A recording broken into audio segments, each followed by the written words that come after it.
Indah melihat semua hal yang dilakoni orang-orang di kampung Kadu Ketuk, Desa Kanekes di Lebak, Banten ini. Kampung ini didiami oleh suku Baduy, tepatnya suku Baduy luar. Suku Baduy sendiri bukanlah suku terasing, tetapi suatu suku yang dengan sikap kebatinannya memilih untuk menjaga jarak dengan hiruk-pikuk kehidupan luar untuk tujuan menunaikan amanat leluhur, menjaga wasiat karuhun untuk selalu memelihara keseimbangan dan keharmonisan, baik dengan alam semesta maupun adat dan tradisi.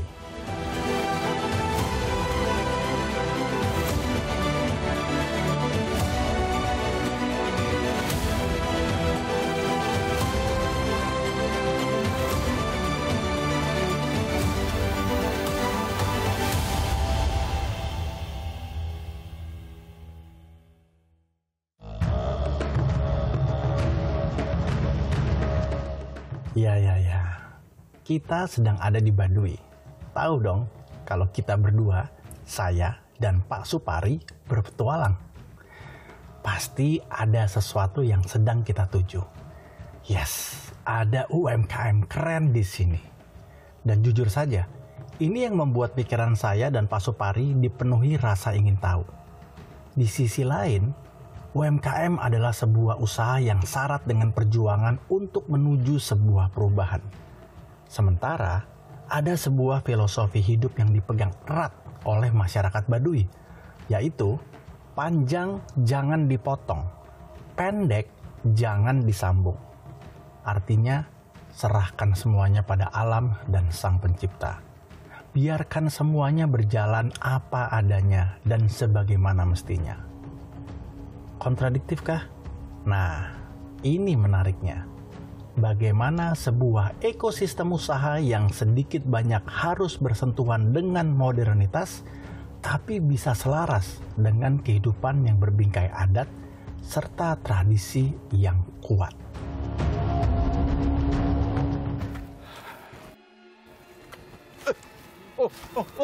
Pak. Ada apa, Mas?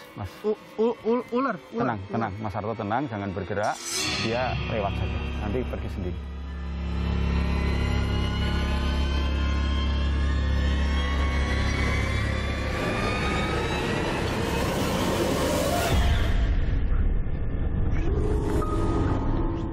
Ini lagi Pak Supari. Orang lagi kaget, panik. Loh. Pak Supari. Jangan, Pak. Aduh, berani banget Pak Supari. Ampun deh, udah kayak pawang aja sih.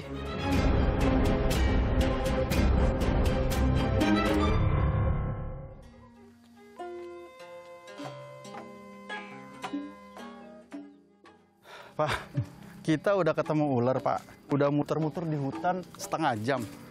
Bapak tahu nggak sih, Pak, alamatnya di mana? Mas Harto, di hutan itu nggak ada alamat.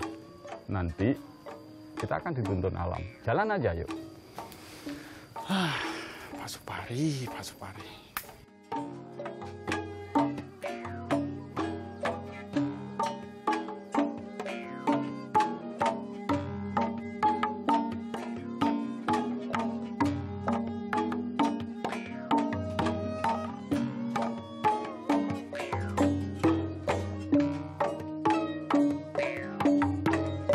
Berjarak sekitar 127 km dari Jakarta, saya dan Pak Supari menempuhnya dengan waktu 3 jam lebih untuk bisa tiba di sini.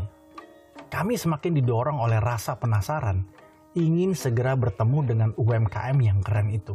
Oh iya, namanya Karya Helet Kanekes. Mereka memproduksi kain tenun gedokan Baduy.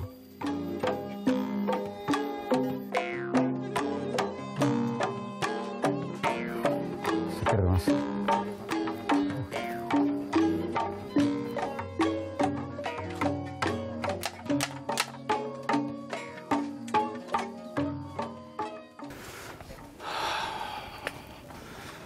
Pak, ya, saya tuh senang sekali Pak bisa ada ke sini.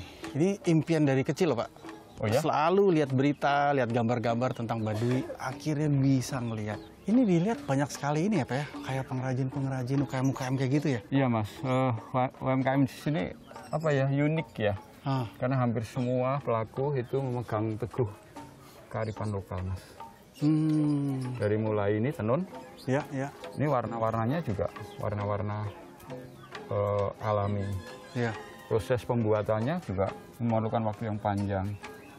1 kali 2 meter itu bisa 1 bulan. Nah ini kan sesungguhnya sebuah nilai yang jika dikapitalisasi Mas, itu sangat besar sekali. Ya, ya. Maka sesungguhnya kalau tenun-tenun Baduy itu nilainya tinggi mungkin di pasar, mungkin juga bisa diperluas. Ada pengrajin-pengrajin yang mungkin spesifik di luar tahun bisa dibangun. Betul sih Pak. Dan bukan cuma itu, mereka juga menyampaikan kearifan lokal mereka lewat karya-karya tenun ini sebenarnya. Betul Mas. Makanya sebuah cerita itu penting ditempelkan dalam produk-produk yang sesungguhnya punya nilai dalam prosesnya yang panjang tadi. Iya, menarik. Ternyata ya Pak, kalau kita lihat ya model-model galeri toko-toko kecil tradisional kayak gini tuh malah punya ciri khas yang sangat berbeda sekali dengan galeri atau toko-toko lain di daerah lain ya. Mas, mereka tidak hanya sekedar mengejar rupiah, tidak sekedar mengejar omset yang tinggi, tapi sekali lagi tujuan mereka itu sustainability, keberlanjutan. Makanya Mas Sarto, ini kan sudah ratusan tahun, terus tumbuh. Sekalipun sekarang pandemi, coba lihat, mereka tumbuh dan bisa bertahan. Kita tuh sering salah kaprah bahwa kemajuan itu harus soal modern ya. Padahal kemajuan itu bisa juga salah satunya menjaga nilai-nilai yang sudah bertahan ratusan tahun, itu juga sebuah kemajuan. Iya, nah di sana kan ada nilai originalitas yang mestinya menurut hemat saya itu dibangun untuk sebuah kemajuan. Jadi kalau nilai-nilai originalitas itu dikomunikasikan keluar Mas, dengan sebuah cerita yang heroik gitu, dan bisa dibuktikan gitu, maka pasti UMKM kita yang seperti ini itu akan terus tumbuh. Ya ini tugas kita Pak, salah satunya.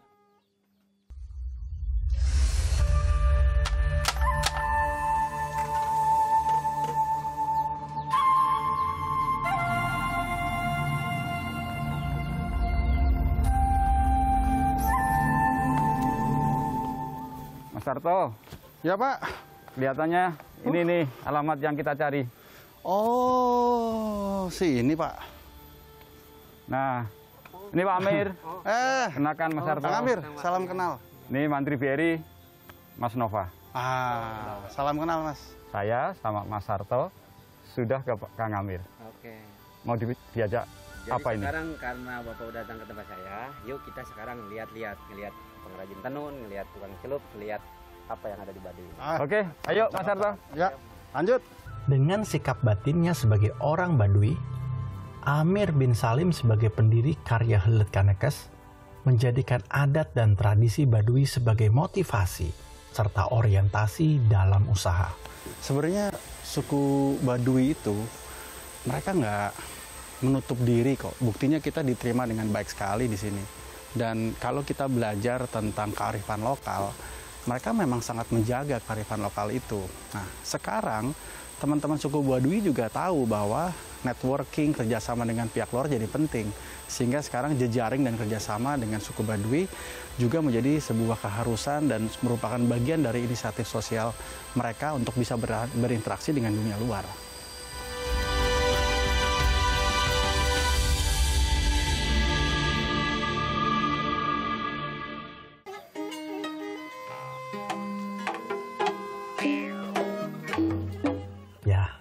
Kain tenun Baduy dulu merupakan jenis kain yang dianggap sakral.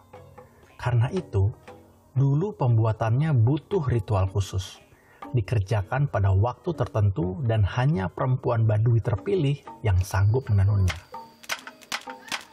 Oleh masyarakat Baduy, kain tenun dianggap melambangkan keteguhan pada adat yang diwariskan secara turun-temurun oleh leluhur. Begitu juga dengan pewarnaan kain tenun Baduy. mereka masih menggunakan bahan-bahan alami yang diambil langsung dari lingkungan alam sekitarnya. Kita ngeliat pewarnaan alam ya Pak. Ini Pak. Oh, Mas Harto. Lagi. Nih contoh-contoh warna alami. Ini dicelup gitu kan? Iya, dicelup tuh seperti itu nyelupnya. Oh, Dibolak-balik dibolak-balik.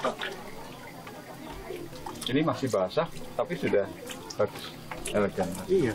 Kalau kering lebih Lebih jering lagi, lebih bagus lagi. kering lebih jering? bagus lagi. Karena ininya kalau kering lurus gitu Pak. Lurus nanti ada proses ini Ini lurus. hitungannya berapa meter ini? Oh, untuk 1 meter kain. Ini segini. Nah. Coba. ini di kulit Daun tarum. nggak sulit Pak cari daunnya. Memang sulit, tapi kalau kita udah tahu kita bikin dibudidayakan di kebun. Oh, dibudidayakan ya. Awalnya kita ketemu di pinggir jalan, Pak. Nah, setelah itu ada buahnya, baru dibudidayakan kita bikin kebun.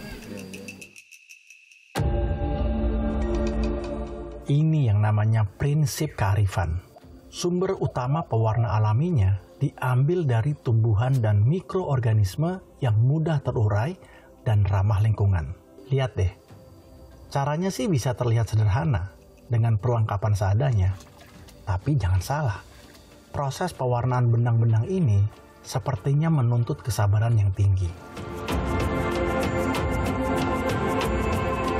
Kang, jadi ini semua bahan-bahan pewarna alam ya? Iya, betul, warna aja? alam. Ini namanya tarum ya, daun tarum itu untuk menghasilkan warna biru. Itu daun tarum namanya. Terus tarum. kalau ini putri malu. Kalau di sini mah genggiran kalau bahasa Baduy mah ya. Yang diinjek itu, nutup itu? Ya, yang di ini mah yang di pinggir kali itu, yang gede-gede itu. Kalau kuning jadi kalau kering jadi kuning Mas. Nah, ini emang warnanya kuning, Pak. Ini untuk warna kuning, putri malu ya. Kalau ini kulit mahoni. Kalau mahoni ini untuk warna coklat. Untuk warna coklat. Jadi ada biru, ada kuning, ada warna Hampir coklat. semua warna-warna sebenarnya bisa dihasilkan dari Bisa dihasilkan dari tumbuhan alam ya. Tumbuhan Betul. alam. Betul. Menarik Kita ya. beberapa warna gitu. Menarik. Ini tadi kita sudah melihat proses ya. Untuk menjadi tenun kain 1 kali 2 meter itu waktunya 1 bulan Mas.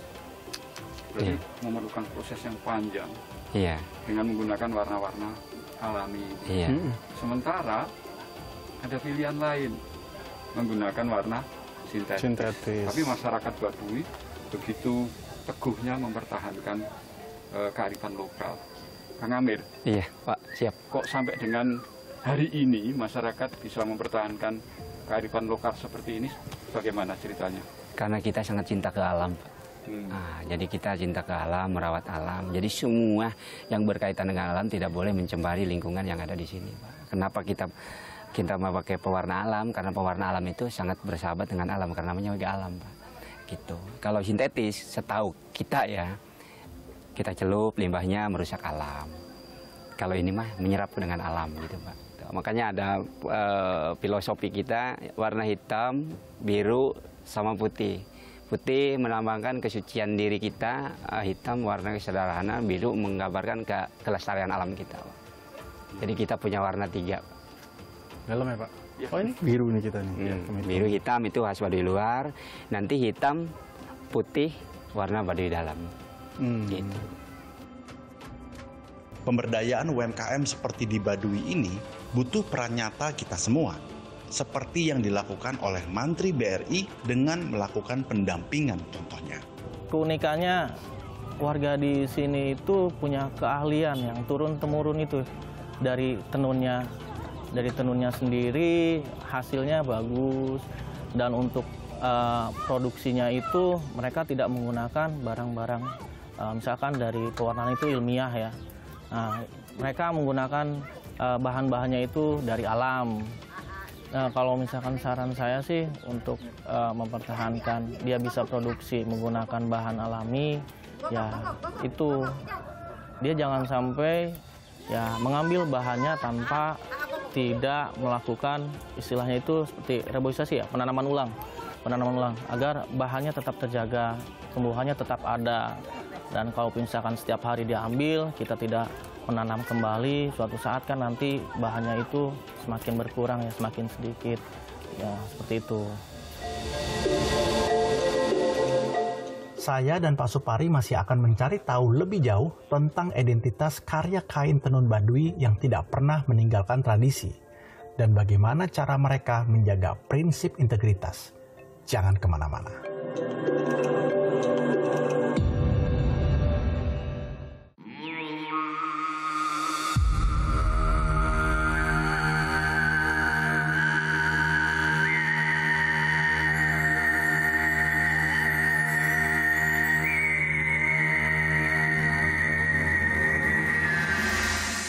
Nilai-nilai yang telah mengakar pada masyarakat harus mampu digali dan dioptimalkan.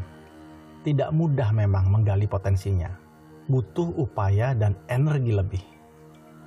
Amir bin Salam tidak bisa bergerak sendirian.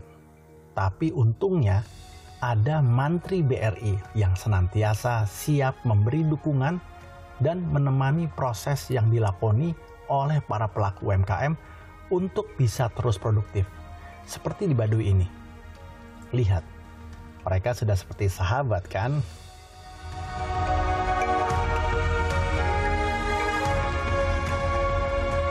Kamu udah berapa tahun ngerjain seperti ini? Kurang lebihnya 15 tahun. 15 tahun? 15 tahun. Berarti diajarin sama? Diajarin sama orang tua. Sama orang tua? Iya. Sekarang diajarin Sekarang juga? ngajarin anak. Ngajarin anak, Pak. Iya. Penerusnya banyak sudah ya ke depan, Pak Amir? Banyak, karena usia dini kita udah mulai dikenali. Belum bisa nanun udah dikenali. Iya. Pak Amir, ini kan 2 kali... 1 kali 2. 1 kali 2 ya, untuk waktu 1 bulan. Berarti kan ada isu kapasitas produksi ya Mas Harto ya? Iya kan? Iya. Apalagi tadi saya lihat wisatawan juga udah mulai banyak gitu ya. Ada permintaan yang besar, kemudian kapasitasnya terbatas, karena saya yakin pasti kan dengan keteguhan, komitmen masyarakat Baduy yang selalu melestarikan alam, lingkungan, dan juga budaya, itu kan kuat banget. Iya. Gimana Pak Amir mengkompromikan antara kapasitas produksi yang terbatas dengan pelanggan yang banyak gitu. Nggak kejar-kejaran gitu, pelanggan minta sekian seminggu mesti jadi gitu, gimana Pak? Betul, Iya. Jadi kita tuh nyiasatinya gini, sebelum ada permintaan kita produksi jalan terus. Terus kalau ada permintaan dari konsumen, kita semampu kita aja Pak. Kalau misalnya konsumen mau 15 hari jadi misalnya, kalau kita sanggup ya kerjain, kalau kita nggak sanggup ya mungkin dia yang mundur lagi Pak, nyesuaiin kita, karena kita kan banyak banyak pantangan yang di sini kan. Jangankan ini kerja udah sebulan 1 lembar, terus belum lagi waktu lain gitu, kepake lain. Jadi yang harus menyesuaikan tuh konsumen sendiri gitu, harus saling. Jadi ketika ada orderan banyak misalnya dengan waktu 15 hari misalnya, kita mundur minta waktu 1 bulan lah gitu. Kalau gitu. diperluas gitu kerjasamanya atau pemberdayaannya dengan masyarakat di sini ada berapa? Barangkali bisa diperbanyak gitu. Nah, sementara sekarang kan di awal memang agak sulit ya Pak. Tapi sekarang karena kita juga ngelihat pasar ya, potensi pasarnya udah luar biasa gitu ya. Jadi kita udah ngejaring ke pengrajin itu udah banyak Pak. Sekitar sekarang tuh udah nyampe 600 pengrajin tenun ya. 600 pengrajin tenun. Dengan kualitas yang sama ya? Dengan kualitas yang sama Pak. Makanya kita lagi jor-joran Pak, meningkatkan kualitas. Barang yang tadinya kualitasnya kurang bagus ingin lebih bagus gitu Pak. Jadi kita sekarang lagi ngejar kualitas Pak. Berarti sebenarnya justru nggak ada kompromi terhadap proses yang pendek. Tetap harus sesuai dengan proses yang seasli-aslinya seperti itu. Ya, kita nggak bisa dirubah Pak. Kalau ekonomi boleh kita rubah, tapi kalau tatanan sehari-hari kita, karena kita terpacu dengan adat, kita harus mempertahankan adat istiadat yang ada di sini. Tapi penasaran, ada yang hilang nggak? Maksudnya ada nggak bagian dari budaya yang hilang sekarang? Sementara sekarang sih nggak ada. Hampir semuanya dari Semua ratusan kita tahun utuh kita. sampai sekarang. Wih, nggak ada satu. Cuma karena gini kan kita prinsip mempertahankan tenun ini kan kita kan awal motif nggak banyak ya, sampai kreasi motif segi banyak yang kelihatan. Tapi kita pakemnya ada. Dan pakem kita ada yang pacokannya, wah motif ini harus ada gitu. Walaupun di garis apapun motif ini tetap dipertahankan gitu. Makanya jadi kita ini punya 20 motif tenun Baduy Pak. Dari 3 motif keturunannya jadi 20 motif Baduy yang dihakikan oleh pemerintah Indonesia gitu. Jadi udah ada hakinya gitu. Jadi ini tenun Baduy loh gitu yang udah dihakikan.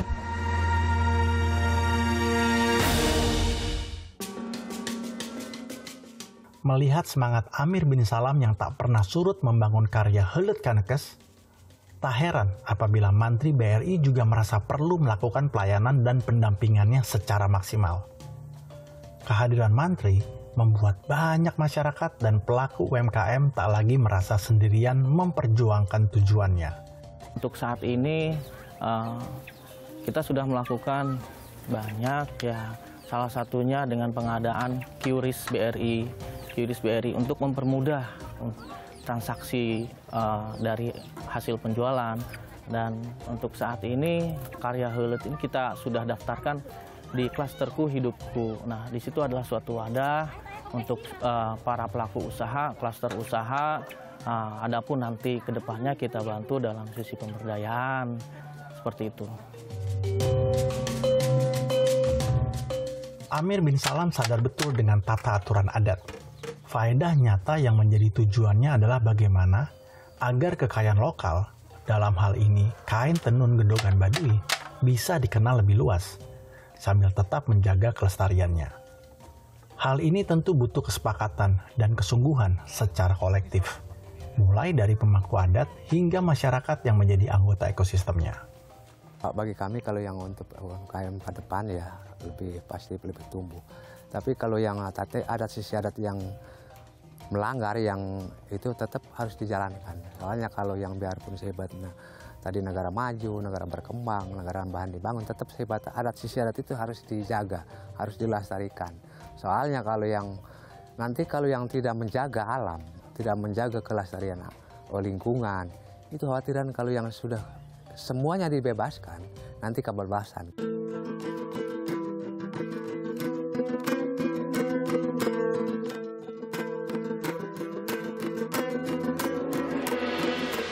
Hari ini kami belajar dari karya Heuleut Kannekes tentang bagaimana mereka berhasil mengambil jalan tengah mengejar kemajuan tanpa mengusik tatanan tradisi.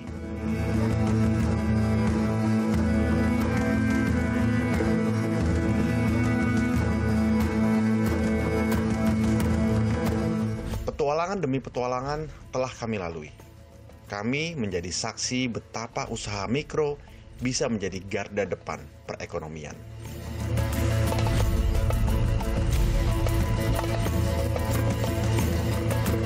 Bergeraklah terus UMKM di atas bentang jalinan kuat keindonesiaan. Teruslah lestari untuk kesejahteraan yang bestari.